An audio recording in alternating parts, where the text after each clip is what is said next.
سبحانك لا علم لنا إلا ما علمتنا إنك أنت العليم الحكيم ولا حول ولا قوة إلا بالله العلي العظيم ربنا افتح بيننا وبين قومنا بالحق وأنت خير الفاتحين رب يسر ولا تعسر ربي تمم بالخير أما بعد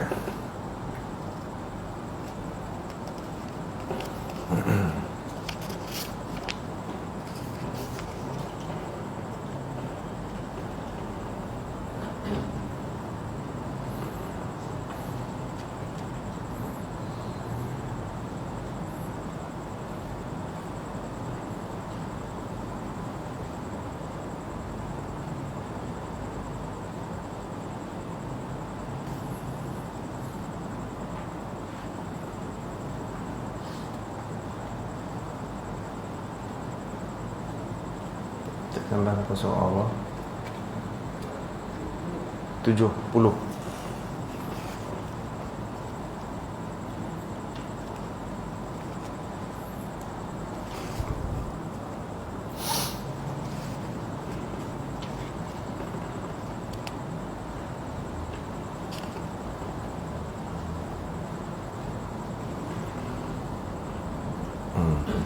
Bismillahirrahmanirrahim قال المؤلف رحمه الله تعالى ونفعنا المسلمين بعلمه في الدارين آمين.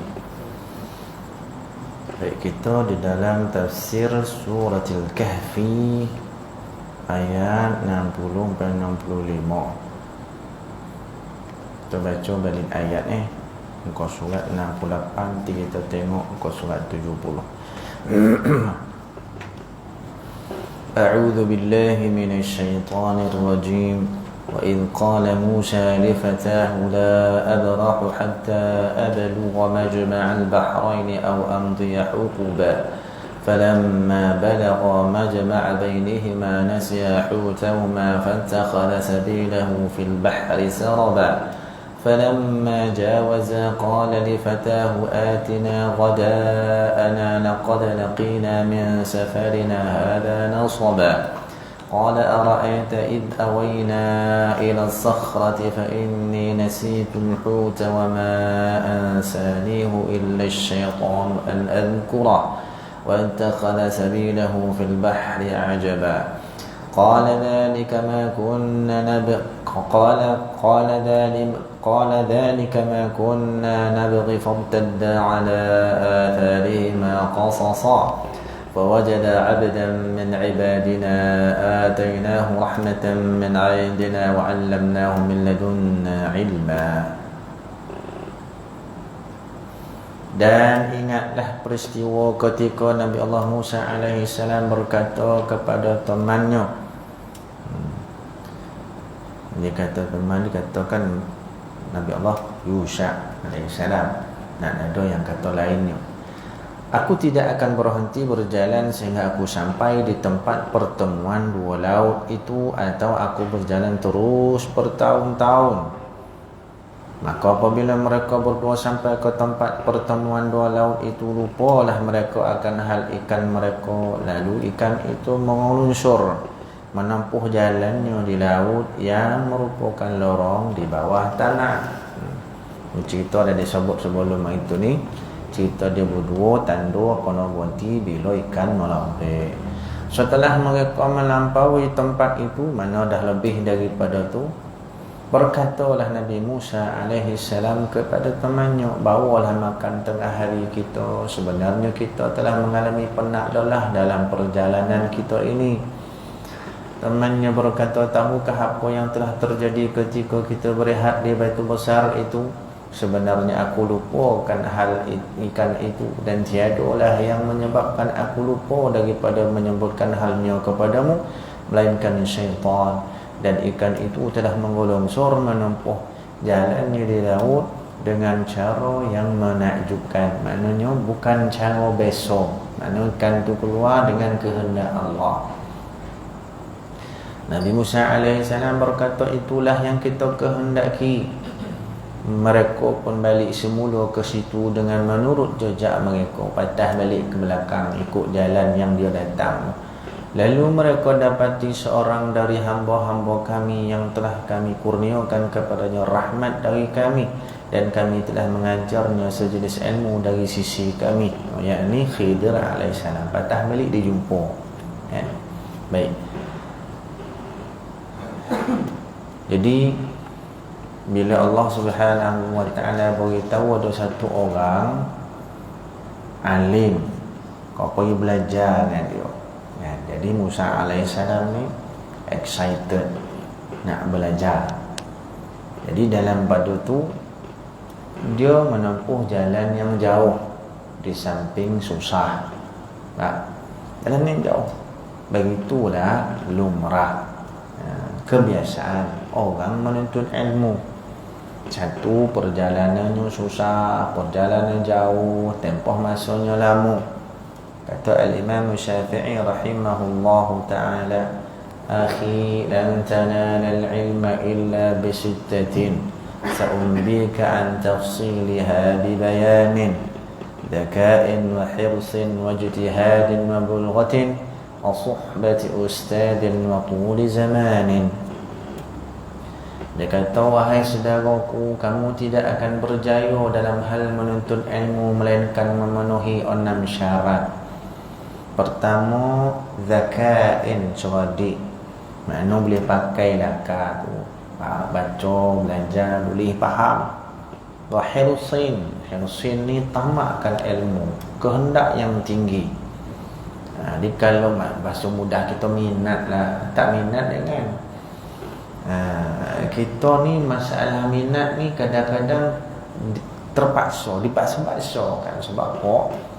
Menuntut ilmu agama ni tuntutan agama. Maka kalau kita rasa-rasa tak minat, cari jalan macam mana kita boleh lahirkan minat. Saya tak ada satu orang kawan, dia ni kalau tengok main golf, punyalah bapak menyampah. Dia kata tak ada manfaat pun, melainkan sikit nak kan? Duduk padang berjam-jam, tak apa dibuat hayun pukul bola, masuk lubang kocik kan?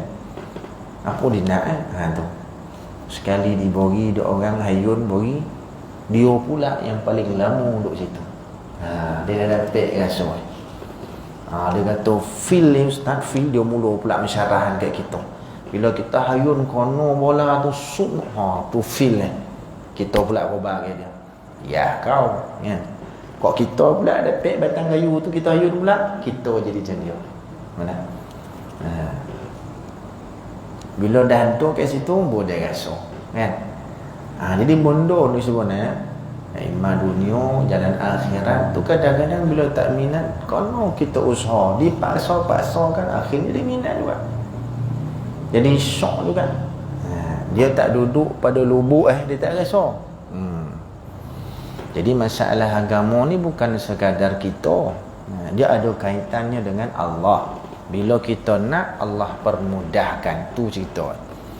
Permudah tu macam mana? Mungkin permudahan tu dalam makna Allah bagi kita minat. Dia benda minat akan jadi dah. Benda tak minat susah nak jadi. Ataupun mungkin kita tak minat ya, tapi Allah permudahkan dengan cara kita dapat menyelesaikan banyak masalah dalam pada tak minat.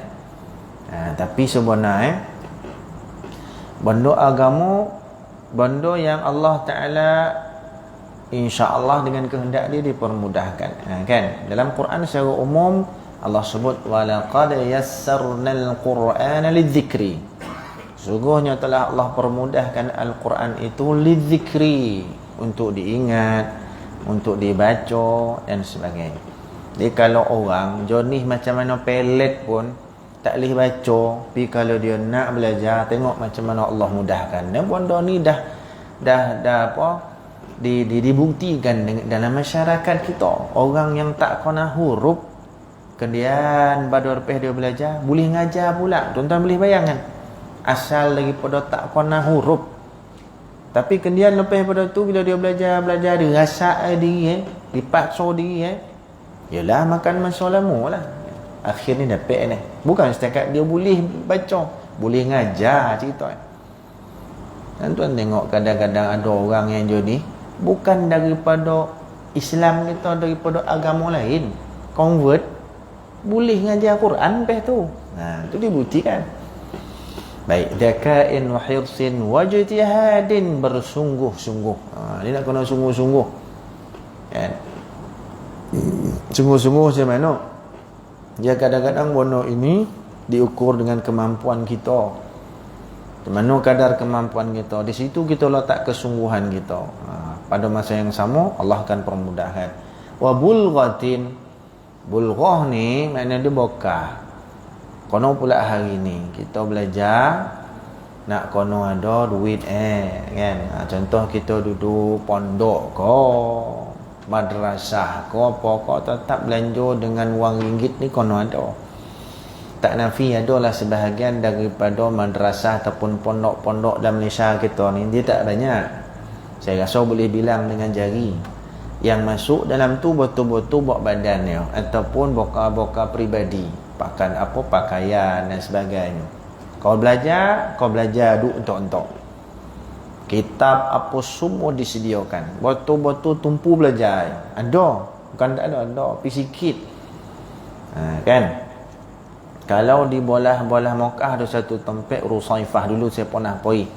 Sayyid Muhammad Al-Alwi Al-Malki Al-Hasani rahimahullahu ta'ala dah meninggal dunia lebih 10 tahun yang lalu.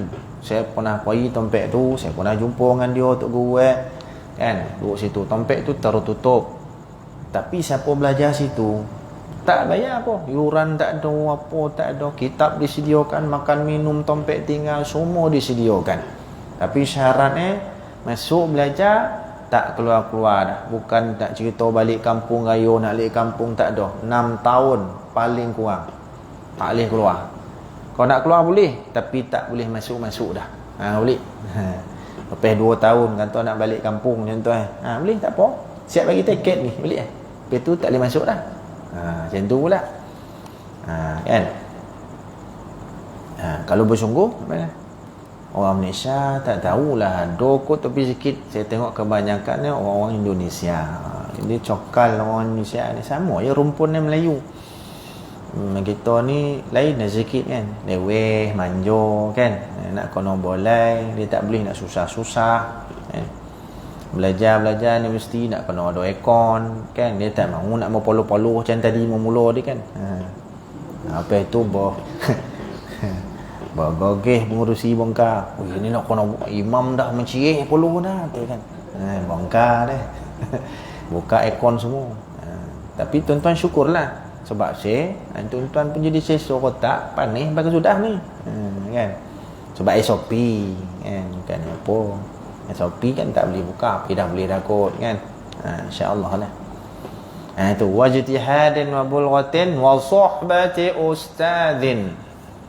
Yang nombor 5 syarat nak belajar, kono musahabah dengan guru. Mana kono dokek, kono hampir, kono muliakan, kono bersangka baik. Itu musahabah dengan guru. Sekarang, zaman sekarang dia pun manusia ya, tak maksum. Ni semua bahasa-bahasa yang biasa kita dengar, bahasa merendah-rendahkan Tok Guru ni. Memanglah betul, mana ada manusia lain daripada golongan Nabi dan Rasul tu yang maksum, mana ada. Wali sahabat mana pun tidak maksum, dalam arti kata buat salah, buat dosa, dzunubun sayyi'atun kan, buat dosa dengan Allah, buat dosa dengan manusia. Tapi kalau dah jadi guru kita tu kena sentiasa bersangka baik. Itu syarat nak belajar, syarat belajar ilmu agama, syarat di situ. Sehingga ada ulama berdoa pada Allah Ta'ala setiap hari, mohon ya Allah, kau tutupilah kekurangan dan keaiban guruku daripada pandangan mataku dan pengetahuanku. Dia tak nak tahu dan dia minta dengan Allah, ya Allah jangan sampai tahap dia tahu apa kelemahan guru dia. Ya Allah, kau lindungkan segala kekurangan dan keaiban mata dan pengetahuan dia. Minta macam tu sampai dan ni boleh tengok tu guru ni lengkap, elok, tak ada cacat colok. Bukan maksum. Dia ada, tapi kita minta Allah tutup yang tak elok. Sehingga kita tengok dia segala sudut tu elok semua dia ni.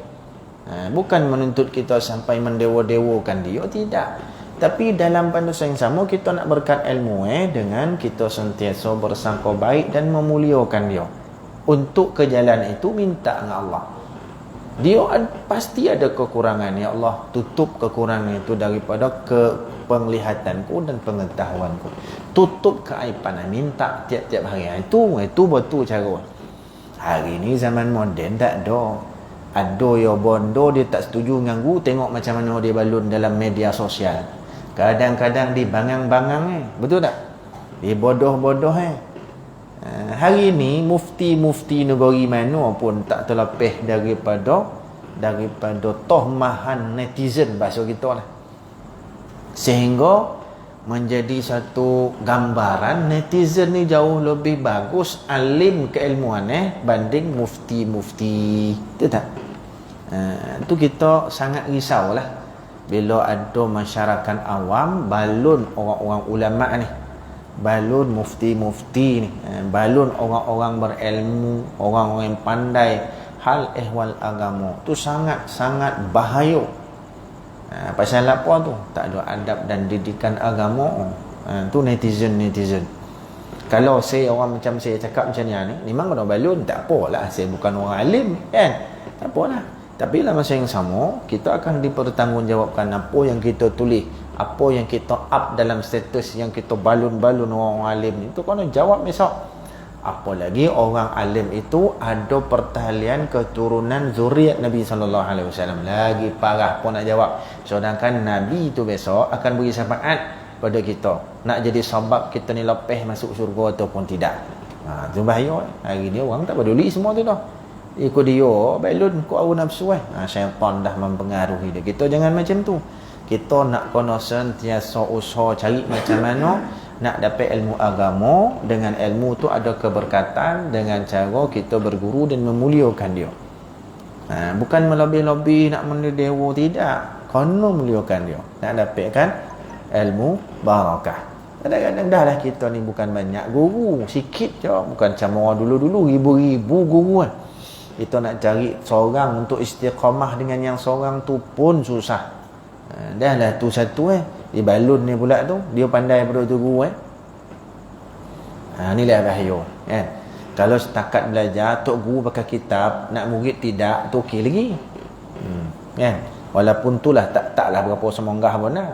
Tapi tu okey lagi. Tapi bila dibalun ni tok guru tu dah habis Memang berkat ilmu dah lari jauh lah, padam habis dah. Kono sentiasa sangka baik dengan guru tu, kono letak betul-betul lah hati kita kan. Walaupun kita taklah berguru dengan cara pengajian yang secara kata tempat lah kan, mana macam pondok-pondok betul-betul menadah kitab daripada kulit ke kulit, daripada permulaan sampai pada penghujung habis kitab tu khatam. Kadang-kadang khatam ulang balik, khatam kali kedua, ulang balik, khatam kali ketiga sampai hadam betul lah. Apa yang ada dalam isi kitab itu yang terbaik Kita tak ada macam tu. Tanya muka surat pun lupa kan. Mana nak faham dalam kat mana muka surat kita ini, seorang 60, seorang 65, seorang 71, contohlah. Rupa ada yang datang, ada yang tidak ni. Tapi kalau ustaz tak datang, tengok kau namuk macam mana ustaz tu kan. Ustaz ni kita dah payah ni datang apa semua. Tapi anak murid kalau tak datang 30 kali sebulan langsung tak ada. Tak apa, tak ada hal. Patut dia jauh lebih layak untuk kono marah. Tok guru marah dah. Kau lepas ni jangan masuk kelas. Jadi boleh hari tak datang lah. Layak tok guru kata macam tu pada anak murid. Tapi dia terbalik. Anak murid bila tok guru tak datang 2 kali, kadang-kadang tak usul periksa, mungkin ada sebab keuzuran ni. Dah 3 kali, dah 2 kali tak datang ni. Yalah. WhatsApp ya. WhatsApp. Ustaz, kita rasa mungkin ustaz dalam keadaan sekian jadi kita tangguhkan dululah kuliah. Ataupun agak apa lagi kasar sikit, ustaz ni nampak raya sibuk buat ni dia. Jadi kita tukarlah orang lain. Kan parah tu. Kan? Itu okey lagi ayat tu. Zaman sekarang ya. Ustaz kalau tak datang 2 kali, mesyuarat tu kan. Tapi kalau anak murid tak datang 2 bulan, selambut je. Masuk dah dalam beg kan. Lepas tu tok guru tu khabar, kau jangan datang. Dia masuk ulat, dia kata, kau siapa ni? Surau ni pengurusi. Jangan marah. Contoh yang pengurusi ada ni tadi. Dia nak parah habis. Dia terbalik.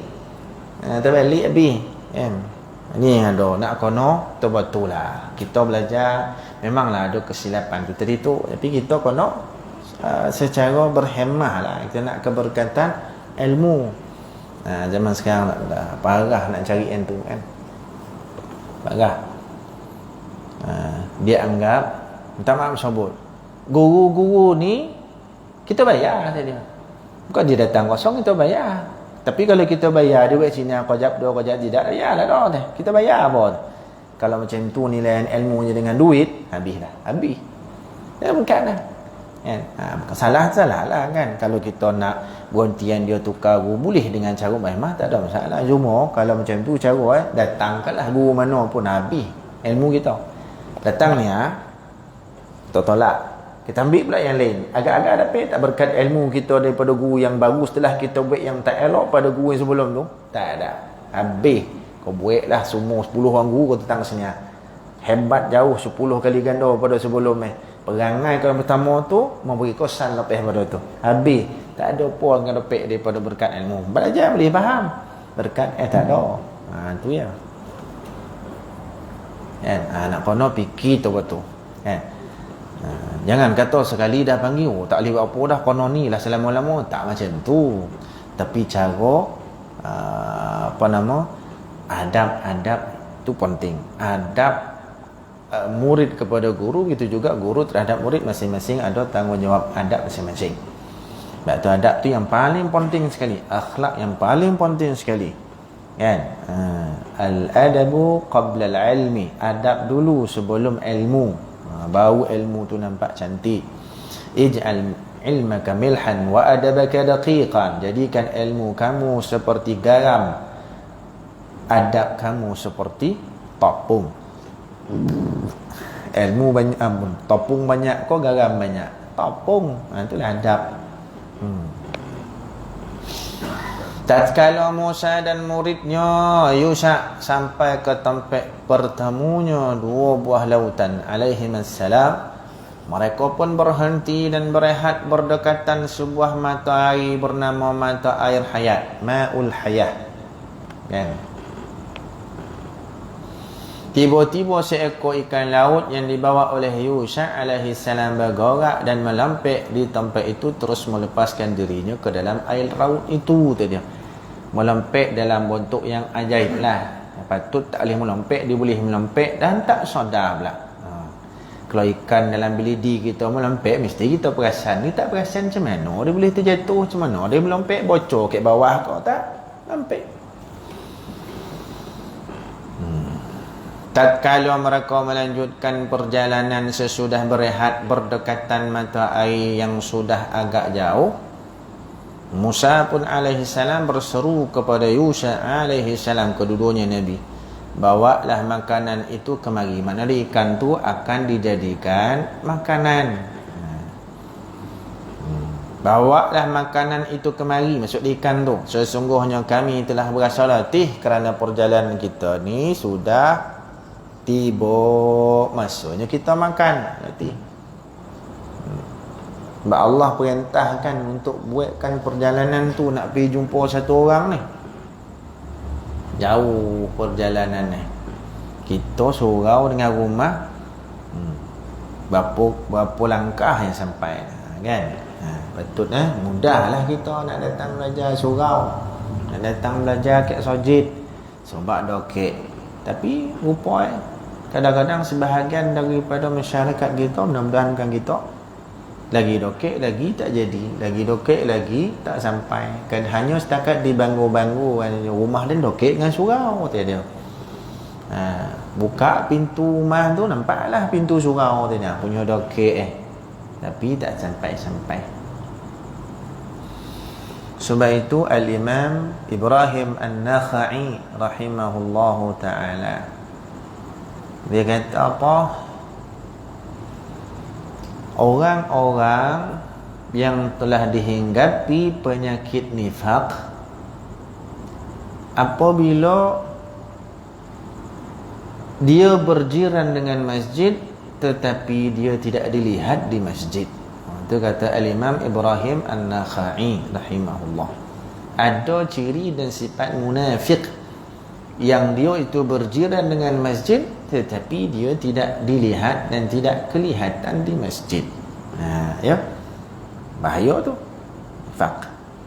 Kata Al-Imam, Hudzaifah ibn al-Yaman radhiyallahu taala anhu, salah seorang sahabat Nabi sallallahu alaihi wasallam. Dia kata orang munafik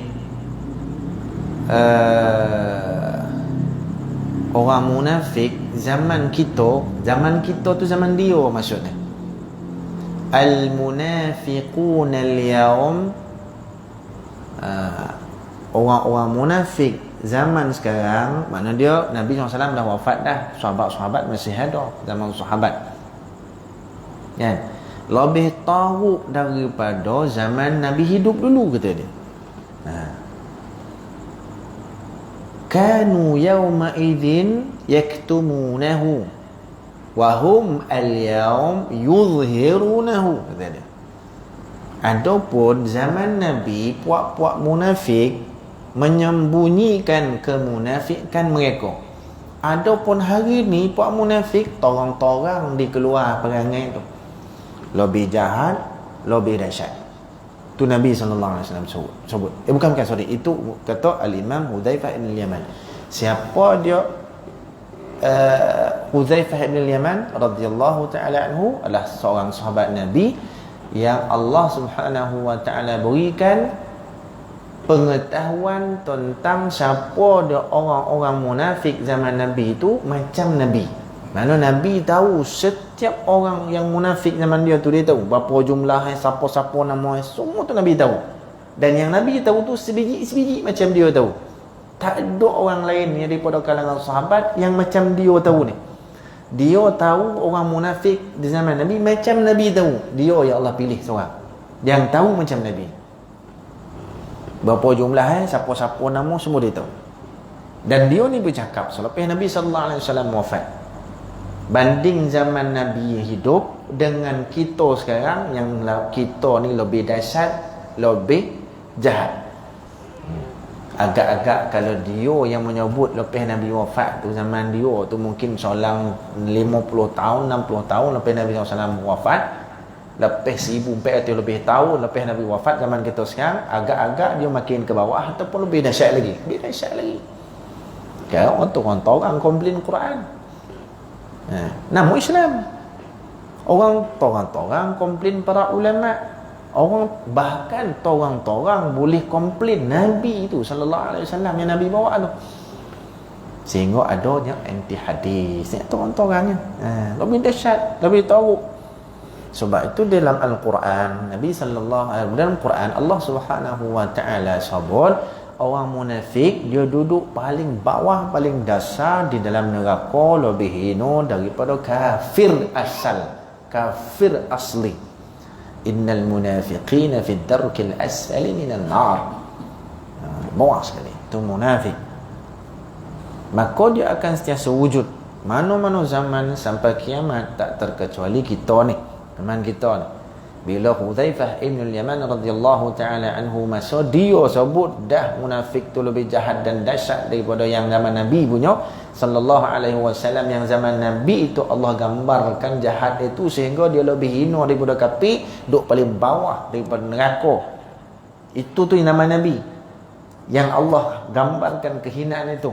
Kata sahabat tadi ni, sekarang lebih dahsyat. Agak-agak macam mana gambaran? Kalaulah masih ada wahyu diturunkan oleh Allah Ta'ala untuk menggambar dan menceritakan pula munafik zaman sekarang, wallahu alam macam mana Allah nak gambar. Mungkin wallahu alam adanya satu tingkat neraka khusus tu dia saja, wallahu alam. Sebab munafik semakin lama semakin dahsyat. Semakin lama semakin bertambah, tu dah tentu bilangan yang tambah. Ya, takut kita Kau elok-elok dah kita duduk berhampiran dengan surau atau masjid. Jadikan itu sebagai satu kelebihan. Jangan jadikan itu sebagai satu kekurangan dan kehinaan bagi kita. Ya. So, masjid tempat paling mulia, surau apa-apa. Maka jadikan kita ada kemuliaan dengan hampirnya kita dengan masjid dan surau. Ya. Ataupun jadi ahli surau tu gue. Macam mana jadi ahli surau? Secara tetap jadi pengurusi, jadi imam, jadi AJK. Itu menarik untuk kita jadi sebab kepada untuk istiqamah dengan surau dan masjid. Kalau tu tujuan kita, sangat bagus untuk kita ada jawatan dalam masjid dan surau. Kalau itu matlamat dan tujuan kita, sangat berkat. Tapi kalau tujuan nak tak mantau-mantau apa, ada jawatan dalam AJK, dalam surau masjid, dan ada bondo di nak sebalik tu tak jadi apa lah. Innamal a'malu binniyat. Amal, setiap amal itu dengan niat. Wa innamal likulli imri'in ma nawa. Apa yang kau buat dengan bergantung pada apa yang kau niatkan. Baik.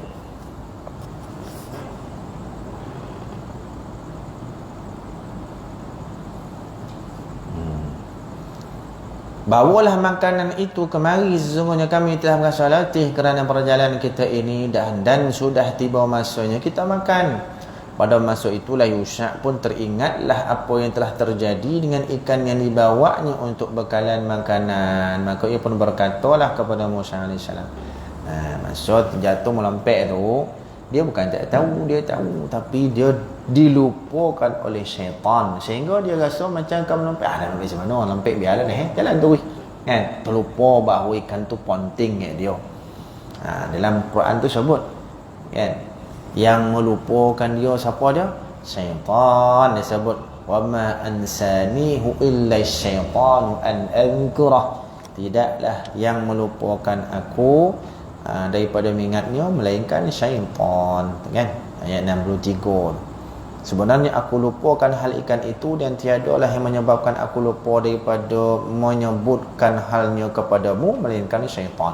Patut dia melempek-lempek itu beritahulah, ya Musa, ikan dah terlempek nak buat macam mana? Nak sebut tu tak tersebut, dilupakan oleh syaitan. Ya.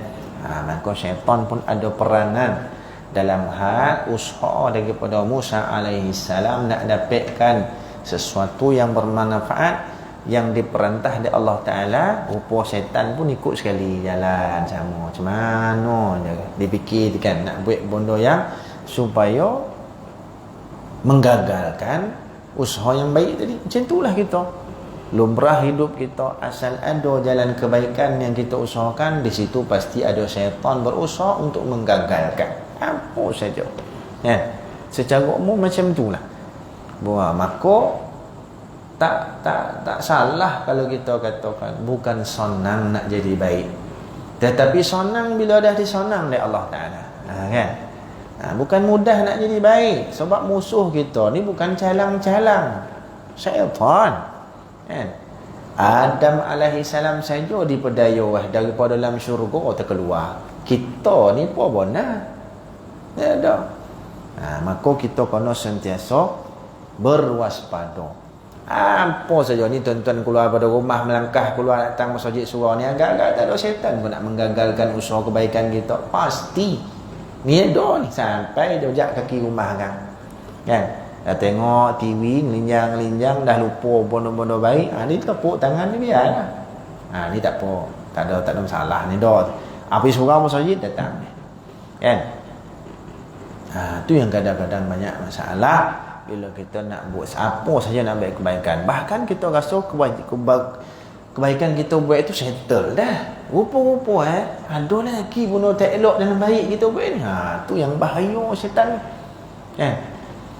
Rasulullah sallallahu alaihi wasallam menyebut, aku tidak bimbang umat aku kemudian hari besok mensyirikkan Allah dengan menyembah patung, menyembah matahari, menyembah berhala, menyembah bulan, menyembah pokok, menyembah manusia. Aku tak bimbang yang tu, kata Nabi. Tapi aku bimbang dengan syirik yang satu ni, paling aku bimbang. Dia juga mensyirikkan Allah. Apa dia? Dia beramal tapi dia riak. Kan? Siapa nyucuk jadi riak ni? Ni setan. Siapa nyucuk jadi kita ujub ni? Setan. Nampak macam mana? Kita rasa syok nak, Allah, tamam lah kan. Hebatlah kita buat. Tapi rupa dalam pada kita rasa hebat lah kita buat. Rasa hebat itulah yang menjahannamkan amal baik itu. Kita tak sedar macam mana liciknya syaitan. Jangan kata kita buat benda baik, syaitan duk diam-diam kalah deh. Tak ada istilah kalah pada syaitan, melainkan kita ni la ilaha illallah hujung umur kita, baru dia kalah. Baru ada istilah kalah pada syaitan. Lagi mana tak pejam mata kuju kaku dengan la ilaha illallah, belum ada istilah kalah pada dia lagi. Ingat tu. Kan? Jangan sampai tahap esok nanti tepuk tangan dah. Balo kita nak menjawab dalam tu. Kan? Nak menjawab bukan soalan. Baik.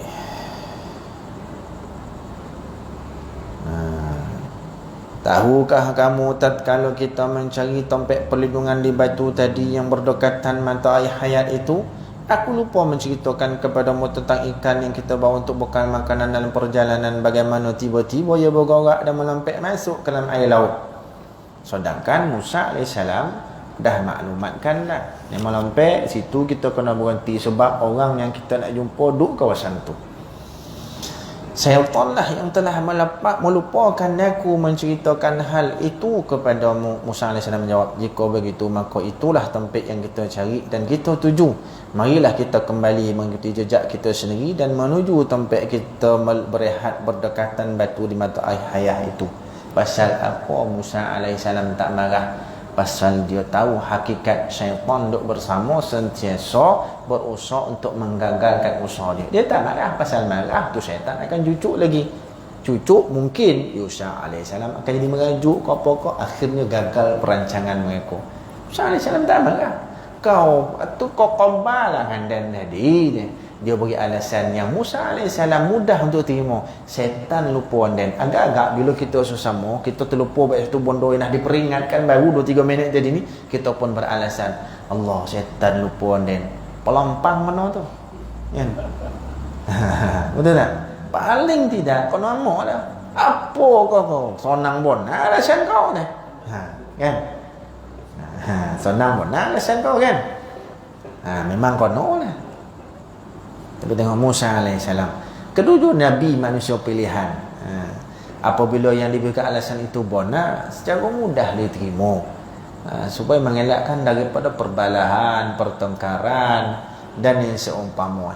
Rasulullah sallallahu alaihi wasallam bersabda, "Man tarakal mira'a wa huwa mubtil, bunya lahu baitun fi ribadil jannah, wa man tarakal mira'a wa huwa muhiqqan, bunya lahu baitun fi wasatil jannah, wa man ahsana khuluquhu bunya lahu baitun fi a'laha," atau kama qala.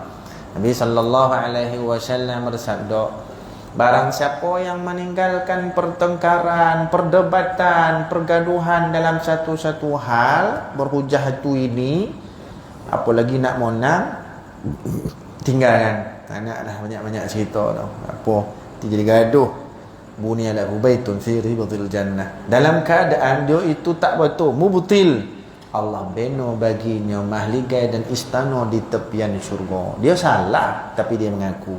Tak apalah, tak nak cerita menyamai salah, minta maaf. Ni syurga Allah bagi mahligai.